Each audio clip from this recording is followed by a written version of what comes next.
going on, everyone? I wanted to talk to you today about how economic conditions call the tune. In this podcast, I'll explain why governments can implement awful policies, such as restrictive health mandates, social policies like teaching our children about sex ed in kindergarten,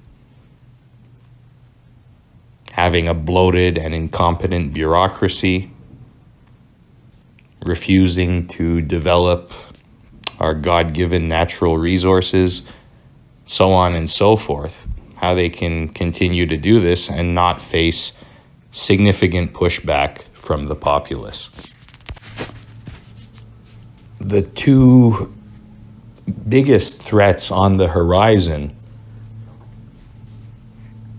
are inflation and a potential recession, which is intertwined somewhat with inflation.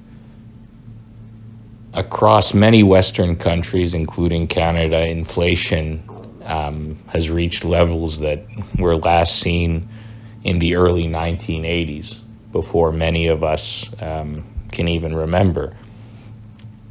This, in and of itself, if it persists for another year or two, even at the current level of inflation of 5 or 6%, is going to have a pretty large effect in terms of taking a bite out of people's purchasing power. Wages might go up, but it's very unlikely that people's wages are going to rise faster than the rate of inflation.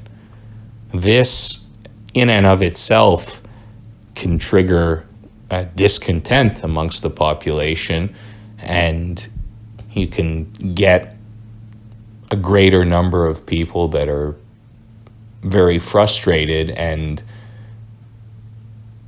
unwilling to accept the current bargain that the regime is offering, which is basically, we offer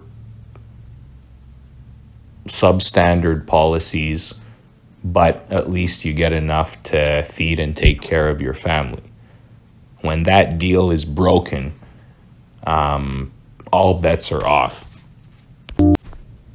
And second, there's the very likelihood of an actual recession. Now, this can be triggered in one of two general ways. A very likely scenario is because inflation is sustained, the central banks are going to try to rein that in by raising interest rates. Given that inflation is pretty high, in Canada, I think the annualized rate now is above 5 or 6%. Interest rates are going to have to rise pretty high from where they currently are, which is, I think, 0.25%, in order to have a dent in inflation. And we know that when interest rates rise, that tends to drag down economic activity. And in a situation where households, corporations, and governments are already highly indebted, you can imagine that higher interest rates for all those economic actors are going to lead to a decreased discretionary spending. And that could very well trigger a recession sometime in 2022 or early 2023. And a recession brings with it all kinds of economic pain, especially for those at the lower end of the economic distribution, job losses. So that kind of a double whammy with inflation is definitely going to increase discontent among people, not only in the working class, but people a little bit higher up. I'm thinking of people in the people who are self-employed, people in management who are making low six figures. You could start to see some discontent coming from them as well. Now, with that in mind, I think it's helpful to break the population down into three categories. The people that want the regime to fall, the people that are mildly dissatisfied but aren't willing to take that plunge just yet, and the folks that are wedded to the regime. Now, I'd say, this is just an estimate, but I'd say there's about 20% of people in Canada who want the regime to fall. What I mean by wanting the regime to fall is they don't just want a change in government. They want a radical systemic change to our current institutions. They'd like to see more than half of the bureaucracy gutted. They'd like to see basically a de-wokeification of our institutions, much more free speech, significant development of our natural resources, more rights when it comes to gun ownership, so on and so forth. Something that a new conservative government probably isn't going to deliver on 100%. So I'd say about 20% of people fall into that category presently.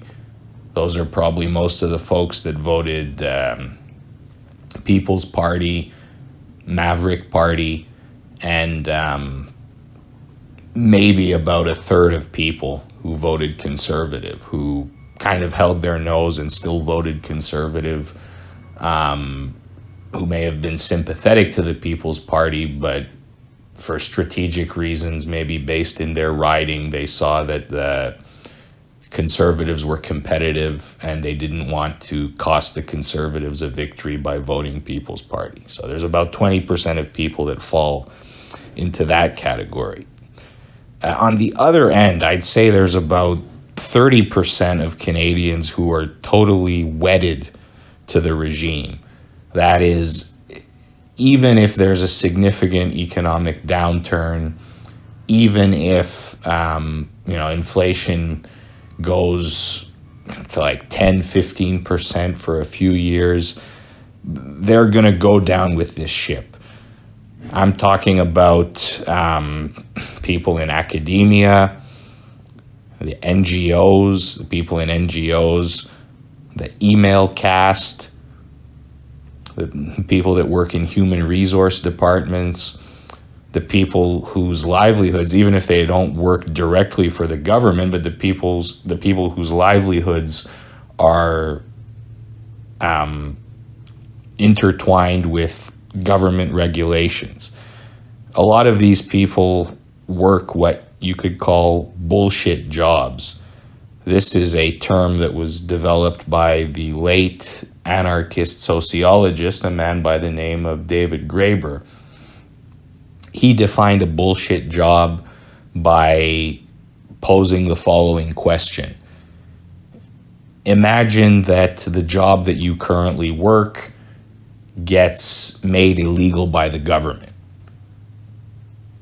Would a black market develop for that job? And if the answer is yes, then you do not work a bullshit job. If the answer is no, then you probably do work a bullshit job. So truck drivers, nurses, carpenters, they don't work bullshit jobs. A lot of bureaucrats, human resource managers, diversity consultants, people at NGOs, those are bullshit jobs. Their livelihoods are intimately connected to the survival of the regime. And it's going to take a lot more than a recession or a uptick in inflation for them to change their allegiance. But if you do the math, we said they make up 30%. This is just an approximation. And there's about 20% of people who right now would like to see the regime fall. So that leaves us with the remaining 50% of the population that are somewhere in the middle. And if you were to sum up their thinking right now, I would say that the thinking would be, things could be better, but I'm not willing to throw the baby out with the bathwater.